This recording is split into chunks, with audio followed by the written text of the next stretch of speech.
Now you know that in ancient times all kings had at their courts a court fool. And sometimes it probably was true that the fool was a crazy person who had a peculiar capacity for making inappropriate remarks. And there's something about inappropriate remarks that can be very funny. I remember as a child we used to play a game in which we had first of all a booklet with a story in it, but every now and then a word was left blank. And then you were given a pile of cards that were shuffled around the players, and in turn, as the story was read by one person, the players turned up whatever card they had and said the word. And the most extraordinary things happened.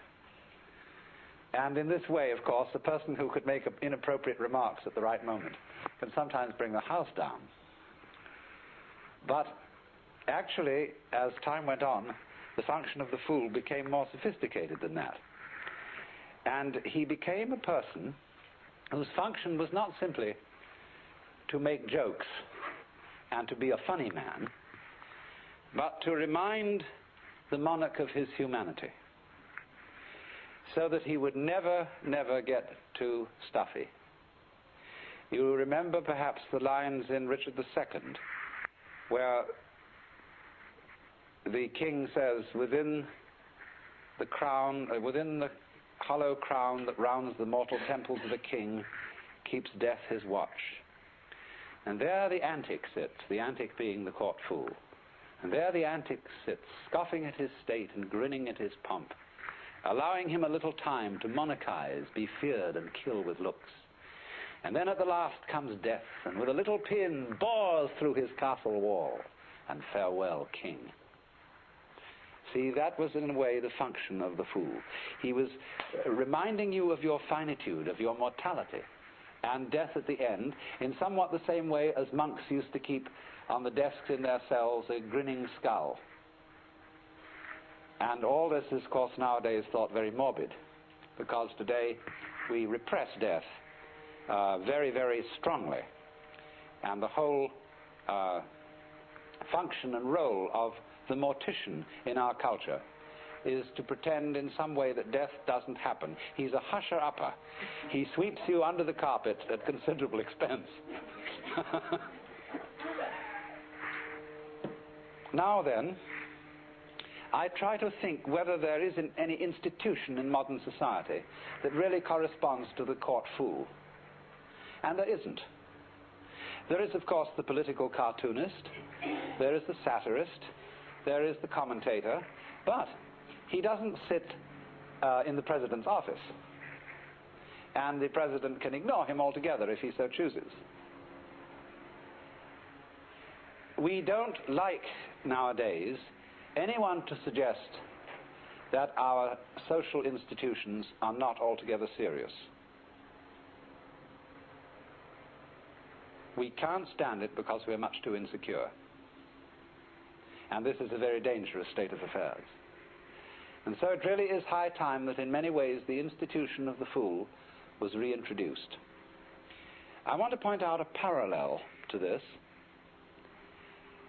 In some ways the fool, or the joker, and the monk have a parallel function. The monk is a person who abandons society. He is an outlaw, only he's an outlaw on the upper side instead of on the lower side. As the ordinary criminal is, as it were, below caste, the outlaw, in the sense of the monk, is above caste. And in the Buddhist religion, at its inception, the followers of the Buddha wore those dark yellow robes because those were the garments of criminals.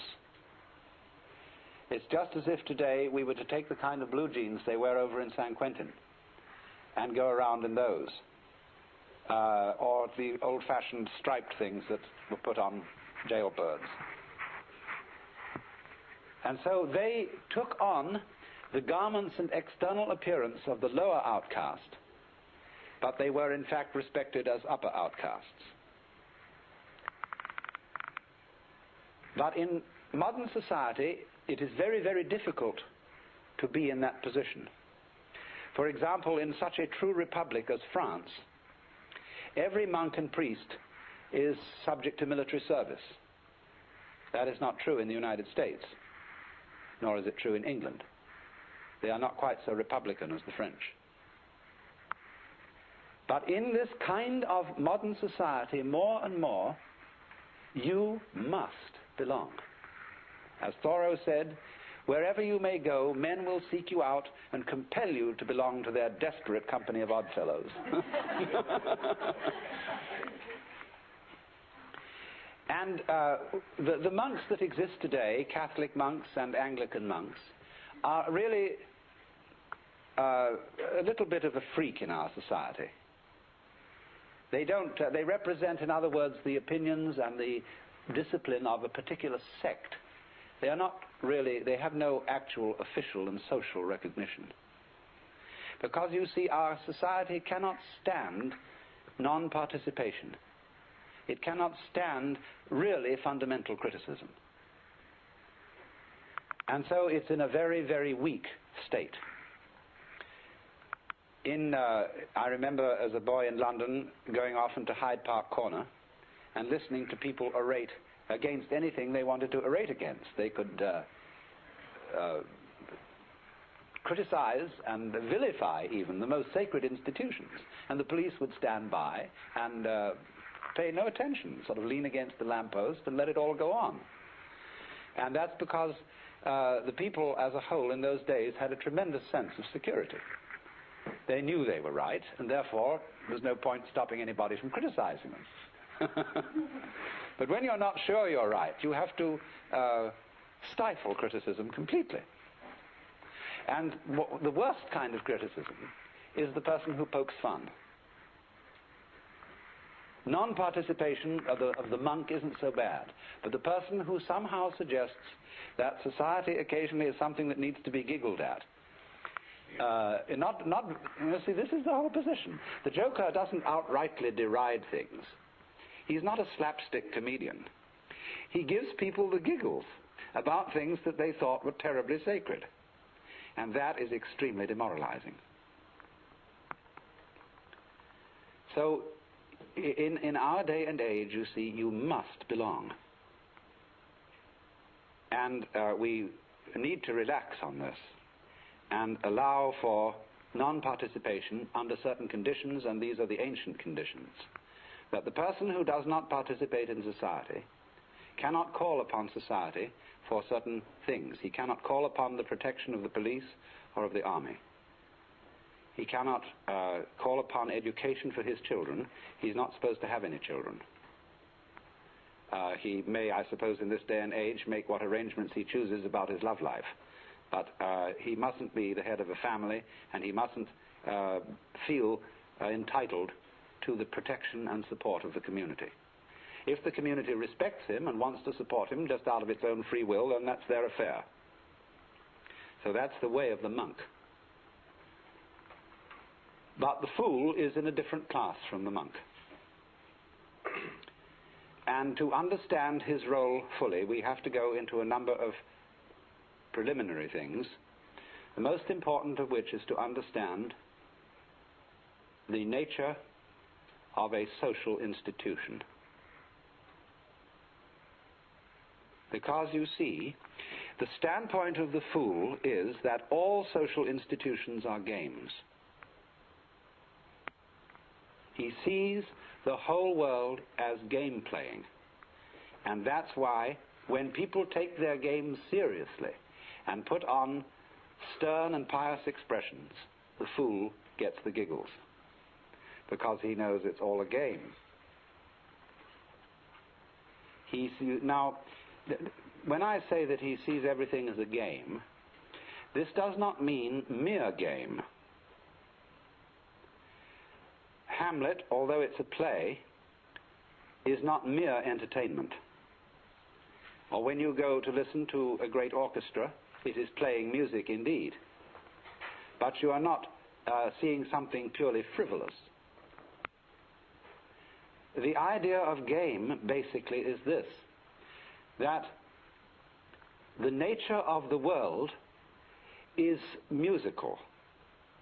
That is to say, it is doing all these forms of trees and stars and people and all their complexities just to do them.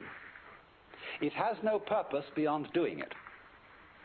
And in exactly the same way, in music, music has no destination. It isn't aimed at the future. It does travel in time, that is true. But it doesn't aim at a goal in time. The point of music is every phrase as it unfolds itself, and as you perceive the relationship of those phrases to earlier and later phrases. But music itself is dance. It's dancing with sound, and likewise in the art of dancing, you are not traveling. You are not aiming at a particular place. You are dancing to dance. And so what you might call the musical or game theory of the world is that everything that is happening is its own point. It's true that things do develop. For example, the seed develops into the tree. And you might say, from one point of view then, that the point of the seed is the tree. That's the purpose of the seed. But that doesn't really hold up, because then the tree goes and has seeds again. And so you might say then that the purpose of the tree is the seed. Which is which? The whole thing is one process, you see. They really aren't parts. The seed isn't one event and the tree another. It's all one long continuous event, going on and on, just for the sake of going on and on. Now, of course, you can read purpose in it in another way. That is to say that a tree is only possible in a certain kind of environment. There have to be, for there to be trees, there has to be a certain kind of temperature, a certain kind of atmosphere, and there have to be insects, and there have to be bacteria in the soil, and there have to be weeds, there have to be birds. All kinds of things are necessary if trees are to live. So you could say this is symbiosis, that the tree lives to look after the birds and provide them with perches, that the birds live to eat the worms which might destroy the roots of the tree, and so everybody lives to support everybody else. Well, the word to, or in order to, is not quite correct. It's a little clumsy. What we should see rather than that is that the whole relationship of trees and birds and worms and bees and so on is a network. And every aspect of the network, you might say every part of it, depends for its existence on every other part. That means, you see, that the network as a whole is a single organism.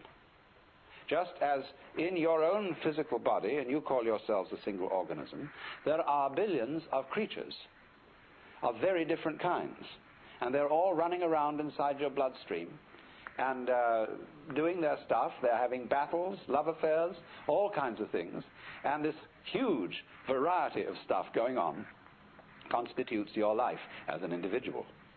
And so in turn you are some kind of a little wiggle in some other sort of stream which constitutes a larger organism yet. And but really and truly, this tremendous network doesn't have any separate parts. It's not like a machine. A machine is a lot of separate parts that are put together. Whereas this is different. The parts of this machine, of this network, don't come into it from outside. I mean, when you drive your car up to the shop and you want a new carburetor or something, they pull the old one out and they take another one off the shelf and jam it in. So it comes off the shelf into the car. But in this network of life that we live in, things don't come in from outside. Everything that comes into it comes from inside, which is a giveaway that the whole thing is really one process, and it's all a game, because in the sense that it has no other object than doing what it's doing. That's the fun of it. But it plays, you see, parts. It varies itself. And in playing always involves a certain element of make-believe, that is to say illusion, and the word illusion is from the Latin ludere, to play. It involves the illusion of the parts being separate. And so then, there are these variety of games: the tree game, the beetle game, the butterfly game, the bird game, the cat game, the people game, the human game. And if you will look on all these things as differentiated in the same way as chess and backgammon and football and hockey and polo, or as rumba, waltz, twist, minuet, or again as concerto, partita, fugue, sonata, you will begin to see that it's a perfectly reasonable attitude to look at the world as a game system. Now, you see, we're looking at the fundamental games of what we call physical and biological entities or events. But over and above those, we have the social institutions, the subdivisions of the human game. Now then, the social institution is of many kinds. It's not simply things like marriage and the family, the various forms of government, the institutions of the government, like the public health department. It's not just things like hospitals and banks and business corporations. It's not even money only. That's a social institution. So are all our weights and measures, our systems of timing, our clocks.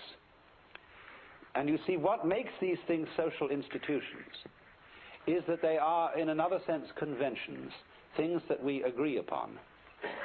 From the Latin convenire, to come together. We come together in agreement about where the equator is and where longitude 0 is. And by agreeing about these things, we can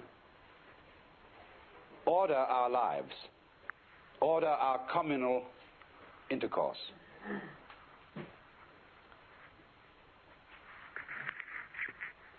I have sometimes mentioned the Buddhist and, well, they're mainly Buddhist divinities who you see guarding temple gates. And they're called the heavenly kings, and they're always very fierce, and they carry weapons. And they are the guardians of the 10 directions. In Buddhist philosophy, there are 10 directions, the 8 points of the compass, and up and down.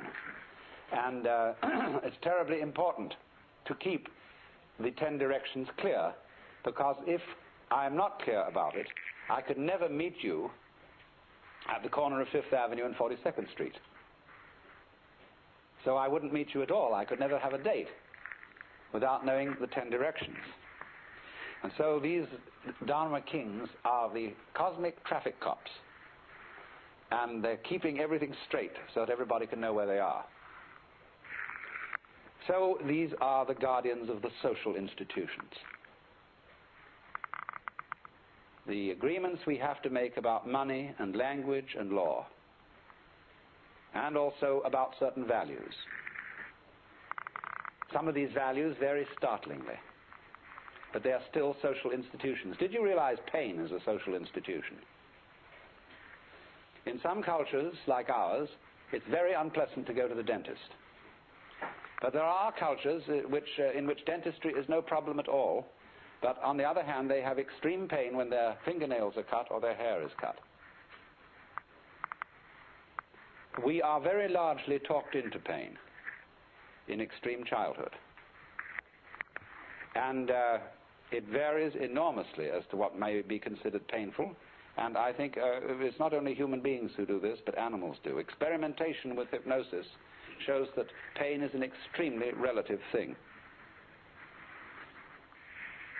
Maybe you have to have some pain, but where you have it is very, very variable.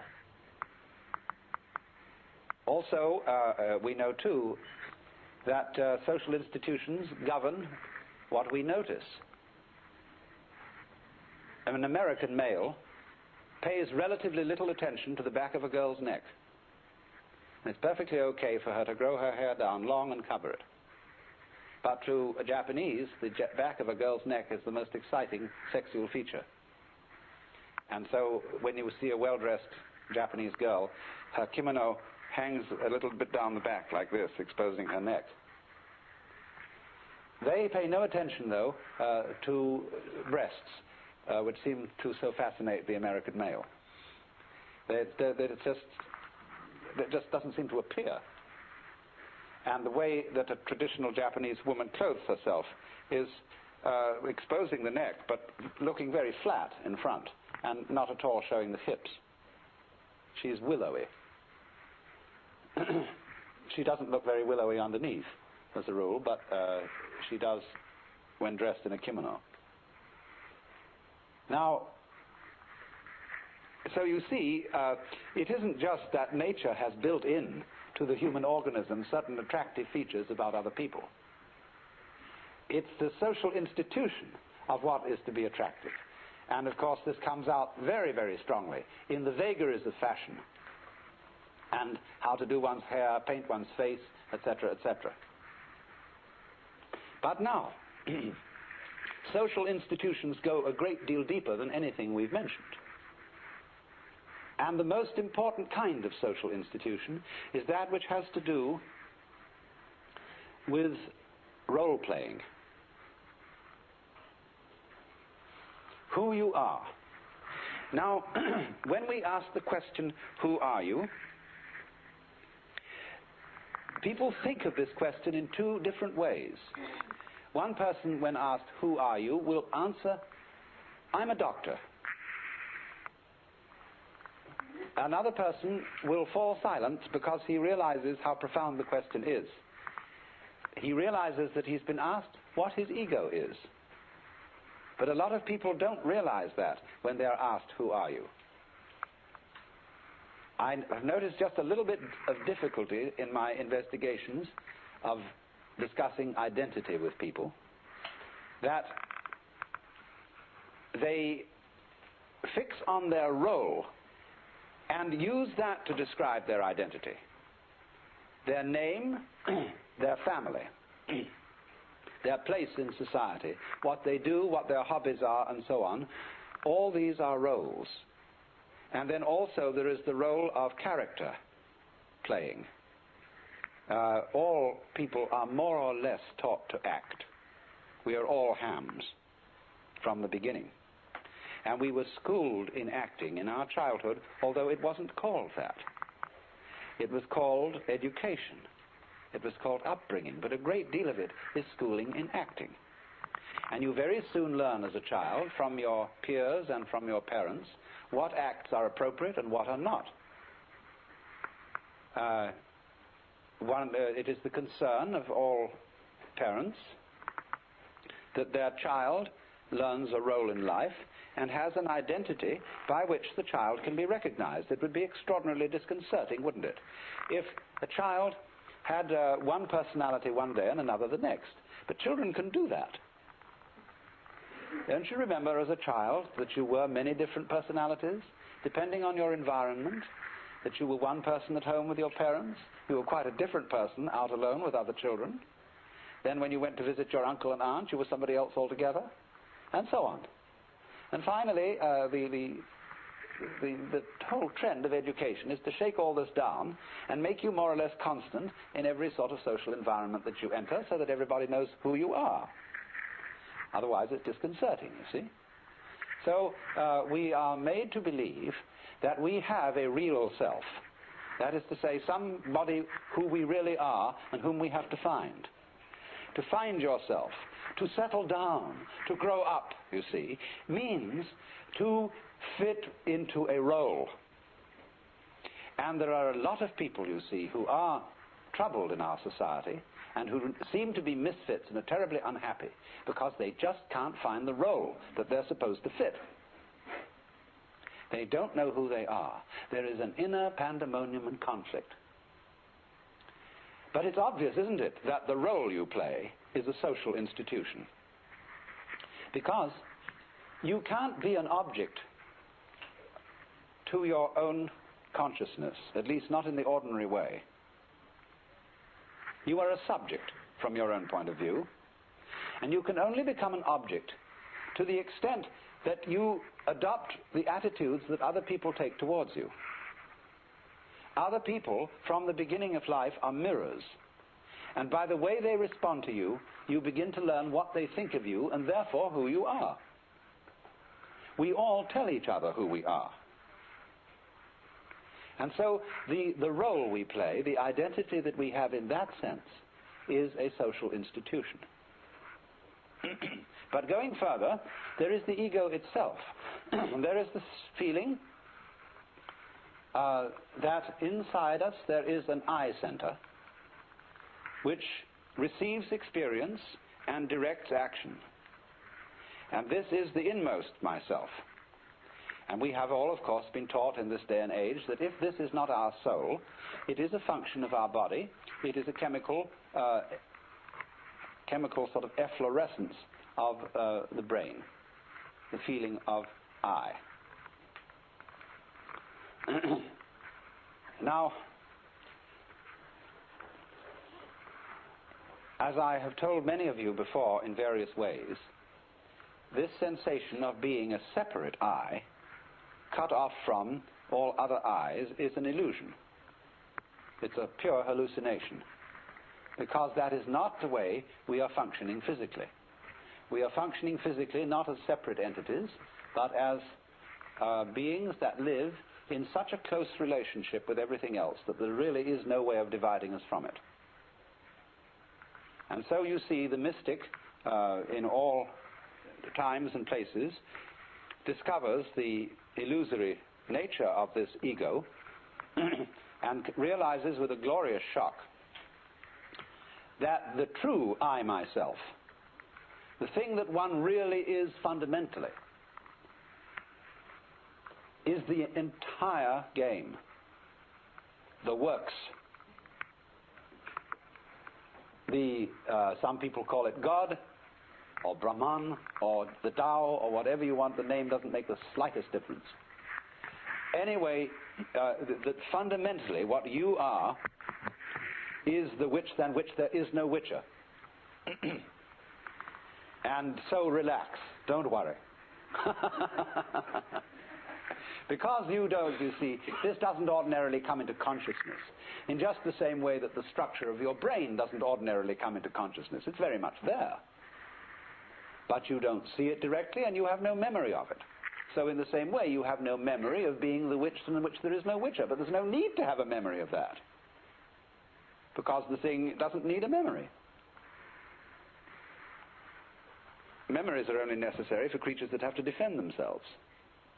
And to creatures that have problems, they need memories. But the perfectly gloriously happy person wouldn't remember anything, because every experience would be completely satisfactory.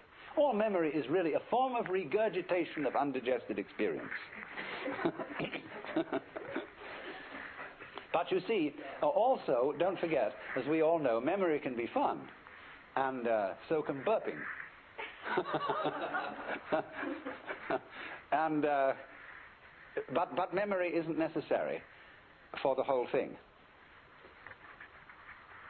except in certain brief forms of memory, where the continuance of anything at all, you see, of any particular form, is a sort of memory, in the sense that it's a repeated gyration of certain physical vibrations. But it's possible, you see, to wake up and realize that your ego is a game, and that what we call the necessity for survival is also a game. But society is playing a very, very weird game, the first rule of which is this game is not a game. This game is serious. And so the great social institutions that we inherit from the past, like the church, are places to be serious. I don't think there ever was a jester in church. of course, the church formed itself around a particular jester, and who couldn't be stood and so had to be crucified. It was just too much.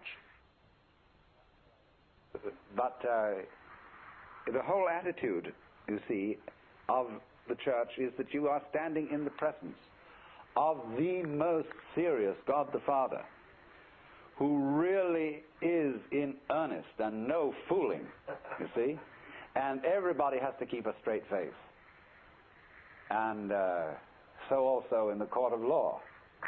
In our excessively serious society, I was giving evidence not so long ago,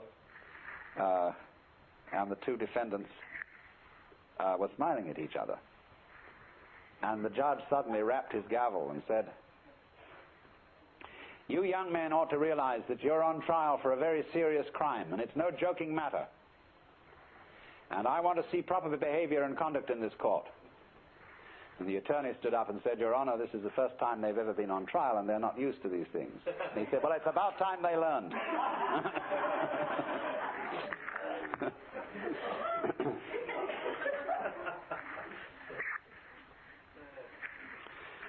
So you see,